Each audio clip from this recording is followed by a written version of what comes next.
Kamusta mga boss? So ayun, last day na lang Ramadan ngayon. Last day na rin ng duty natin dito nga sa Jeddah. So ayun, kamusta nga pala dyan sa mga kaibigan ko dyan, tsaka mga followers ko na nandito sa Middle East? Kaya pa ba natin? Last day na, ayun, gagraduate na nga tayo. Siyempre dahil bakasyon na nga bukas mga boss, hindi naman tayo papayag na hindi tayo mamamasyal. So ayun, sa mga pupunta nga pala dyan sa Al-Ula bukas, ayan, kita-kita tayo mga boss. Tapos sa third day naman, ayan, 2 araw kasi kami sa Al-Ula. So sa third day pupunta naman kami dyan sa may Tabuk, sa may Split Rock of Horeb, tsaka sa Al-Bad, doon sa may Moses Well. Ayan, pupunta kami dyan nila Madam Jocelyn tsaka ni Boss Angkas. Ayan, kita-kita tayo dyan mga boss. Ipakita ko lang sa inyo yung preparation ko. Yan, para dito kay Sparta, dito sa sasakyan natin. Ayan, ipakita ko sa inyo ngayon. Ayan na.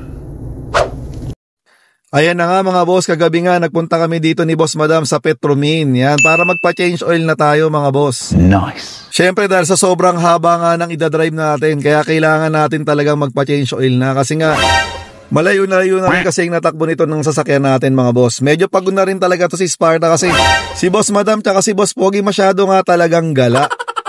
Ayun na nga mga boss, hindi naman kasi ako masyadong maalam sa sasakyan. Kaya sinabi ko na lang dyan kay Kabayan sa Petromin na siya nang bahala kasi nga mahaba-haba nga yung babayahihin natin. So meron siyang dyang mga nirefillan. Ayan, hindi ko na lang alam kung ano yung mga nirefillan ni Kabayan. Tapos ayan, meron nga siyang ini-spray dyan sa makina. Ayan, para magmukha na naman ulit fresh. Yeah, boy. Tapos syempre nung nakarang araw nga mga boss, nagpalit na nga rin tayo ng 2 gulong. Ayan, para talaga safety talaga tayo kasi sobrang haba talaga ng babayihin. Nice. Abot yun ng 2,000 kilometers mga boss, balikan. No! Syempre yung brake pad natin, sinigurado nating makapal pa mga boss. Ayan, yung pinalit na nga na gulong. Okay. So syempre ayan, para safety talaga. Ayan, isama na nga natin tong reels ko kanina. Ayan, para medyo humaba-haba tong video na to. Ayan, excited na nga talaga ako para sa bukas.